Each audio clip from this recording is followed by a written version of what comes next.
할렐루야. 오늘은 12월 1일 목요일입니다. 오늘도 정시 매일 예배 함께 하시는 성도님들 한 분 한 분 사랑하고 축복합니다. 다 같이 사도신경을 고백하며 예배 자리로 나가겠습니다. 전능하사 천지를 만드신 하나님 아버지를 내가 믿사오며 그 외아들 우리 주 예수 그리스도를 믿사오니 이는 성령으로 잉태하사 동정녀 마리아에게 나시고 본디오 빌라도에게 고난을 받으사 십자가에 못 박혀 죽으시고 장사한 지 사흘 만에 죽은 자 가운데서 다시 살아나시며 하늘에 오르사 전능하신 하나님 우편에 앉아 계시다가 저리로서 산자와 죽은 자를 심판하러 오시리라. 성령을 믿사오며 거룩한 공예와 성도가 서로 교통하는 것과 죄를 사하여 주시는 것과 몸이 다시 사는 것과 영원히 사는 것을 믿사옵나이다. 아멘. 다 같이 찬송가 212장 겸손히 주를 섬길 때 함께 찬송하겠습니다.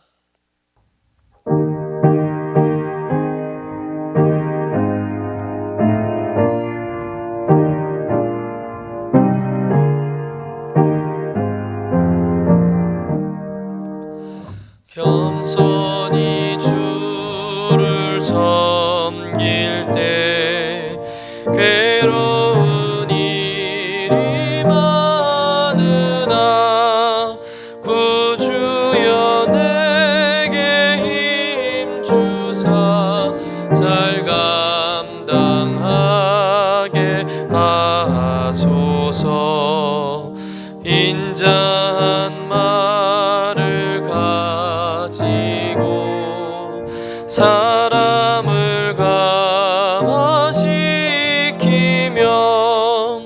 갈 길을 잃은 무리를 잘 인도하게 하소서.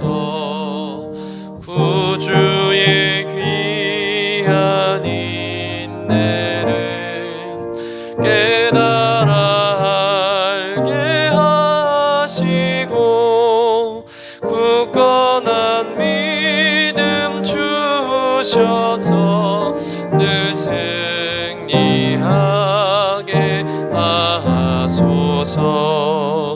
장래의 영광 비추사 소망이 되게 하시며 구주와 함께 살면서 참 평강 얻게 하소서.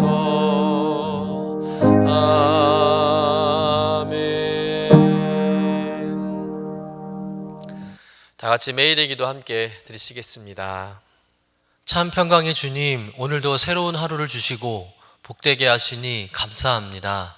하늘에 속한 자 하나님의 자녀로서의 삶을 권세로 살게 하시며 오직 하나님의 말씀을 즐거워하며 따라 살게 하심을 감사드립니다.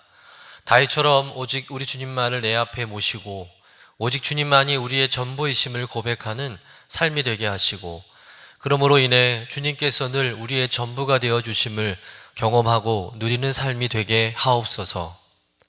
우리의 가정과 교회를 위해 기도합니다. 일터를 위해 간구합니다.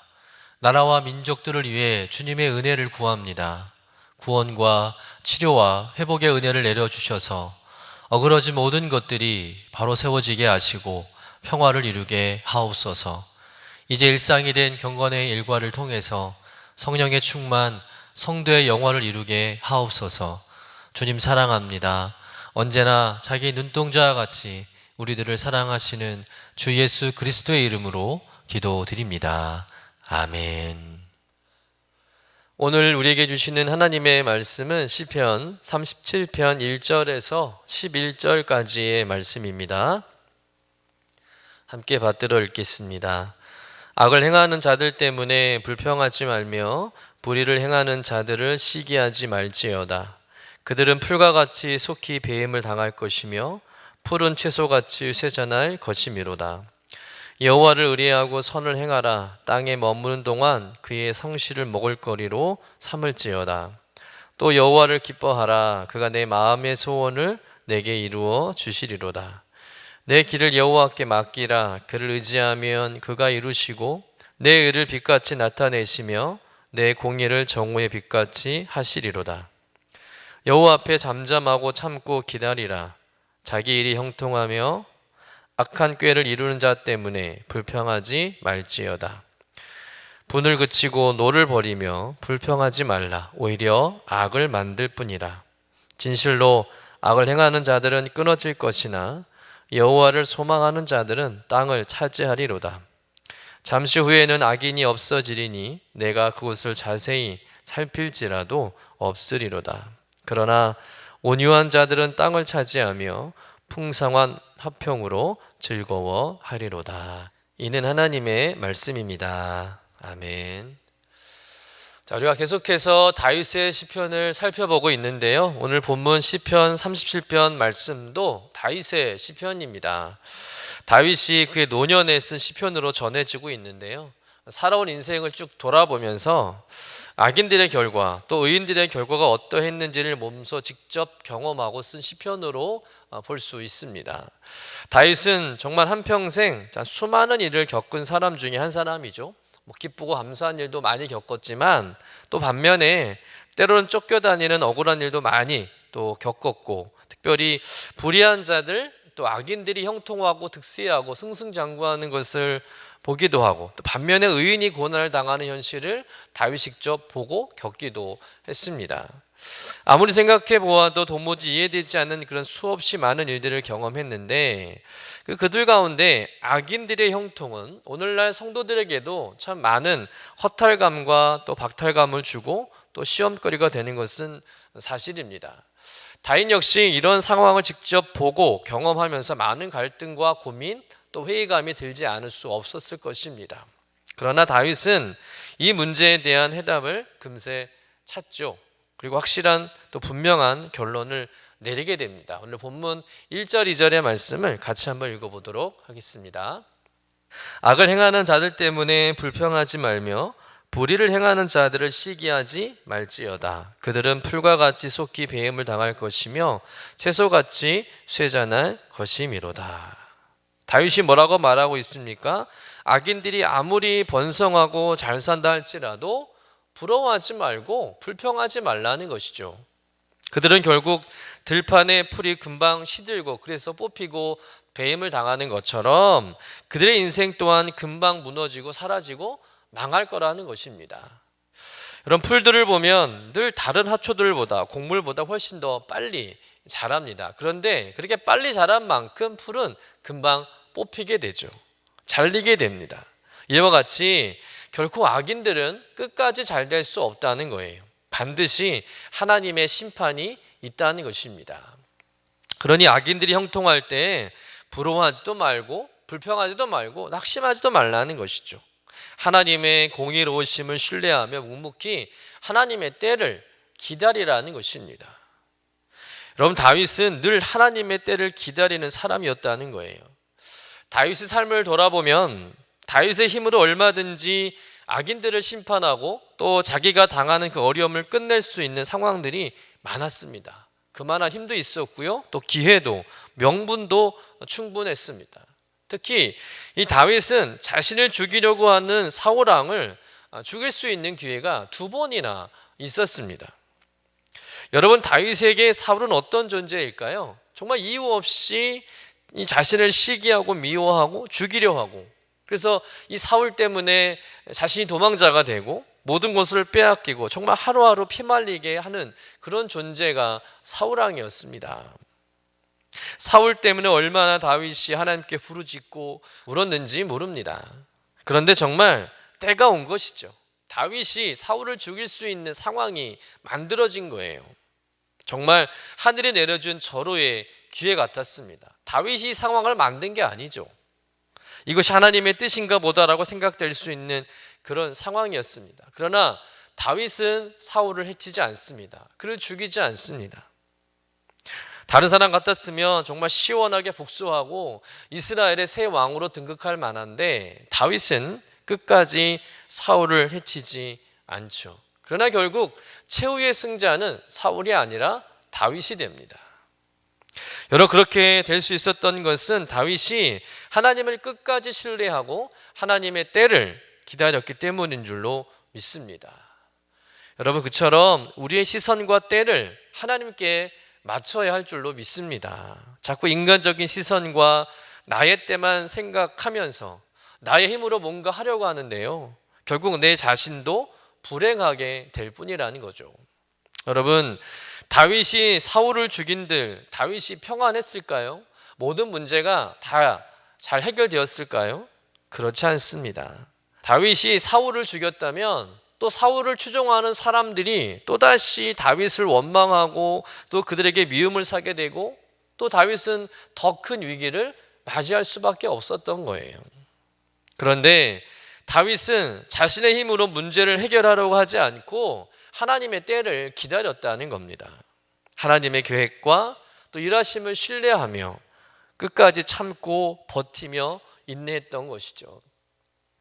자신이 하려고 하지 않고 하나님이 하시도록 다윗은 하나님께 모든 것을 맡겼던 거예요. 그래서 5절에 다윗은 강력하게 이렇게 권면합니다. 우리 5절 말씀 같이 한번 읽어보도록 하겠습니다.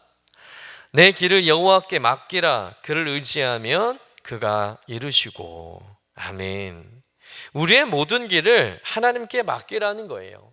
또 그를 의지하라는 겁니다. 그러면 하나님이 알아서 다 이루어 주신다는 것입니다. 여러분, 이런 믿음을 가진 다윗은 온전히 하나님께 자신의 인생을 맡기고 살아가게 됩니다. 그리고 그렇게 살아가는 자가 누리는 승리와 복에 대해서 오늘 말씀을 통해서 우리에게 가르쳐주고 있죠. 우리 본문 9절의 말씀 같이 한번 읽어보도록 하겠습니다. 진실로 악을 행하는 자들은 끊어질 것이나 여호와를 소망하는 자들은 땅을 차지하리로다. 아멘. 다윗이 어떤 승리와 복을 말하고 있습니까? 땅을 차지하는 승리와 복을 말하고 있습니다. 여러분, 땅을 차지한다는 것은 어떤 의미일까요? 단순한 먹고 살 수 있는 그런 땅을 의미하는 것일까요? 그렇지 않습니다. 구약에서의 땅은요, 하나님의 기업을 의미합니다. 이스라엘 백성들이 출애굽을 해서 가나안 땅, 즉 하나님께서 약속하신 그 땅을 차지하는 것은 곧 하나님의 축복과 기업을 받는 것과 같은 의미였던 것이죠.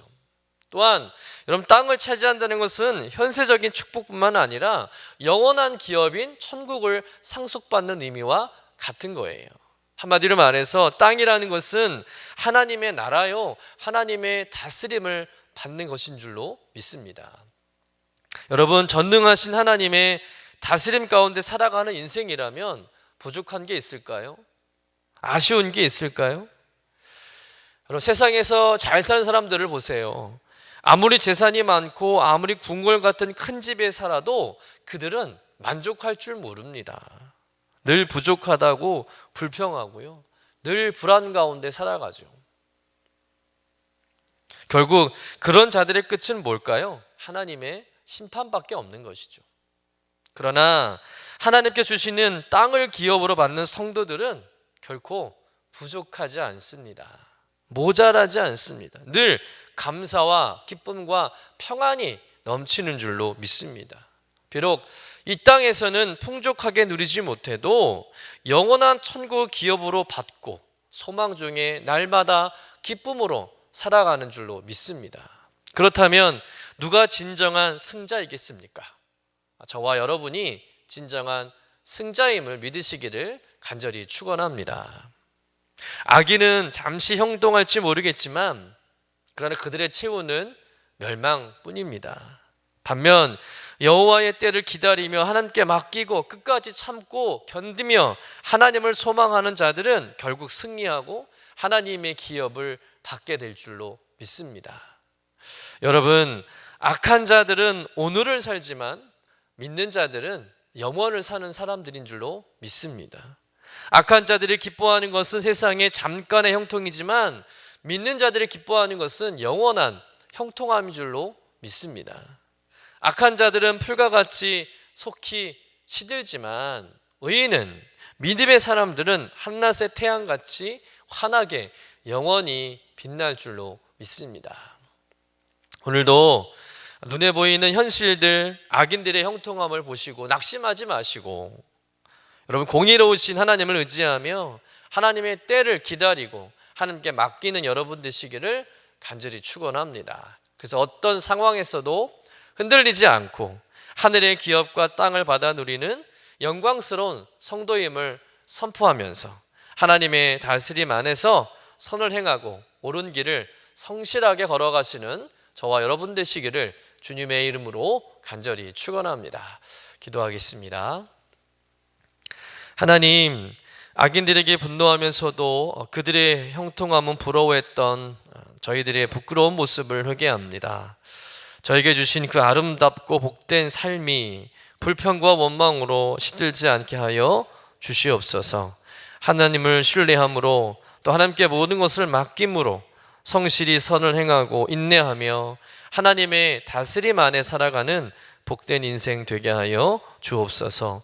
복잡한 일도 억울하고 속상한 일도 주님께 맡기오니 하나님 해결하여 주옵소서. 감사드리며 거룩하신 우리 구주 예수님의 이름으로 기도드립니다. 아멘. 하늘에 계신 우리 아버지여, 이름이 거룩히 여김을 받으시오며 나라가 임하시오며 뜻이 하늘에서 이루어진 것 같이 땅에서도 이루어지이다. 오늘 우리에게 일용할 양식을 주시옵고 우리가 우리에게 죄 지은 자를 사하여 준 것 같이 우리의 죄를 사하여 주시옵고 우리를 시험에 들게 하지 마시옵고 다만 악에서 구하시옵소서. 나라와 권세와 영광이 아버지께 영원히 있사옵나이다. 아멘.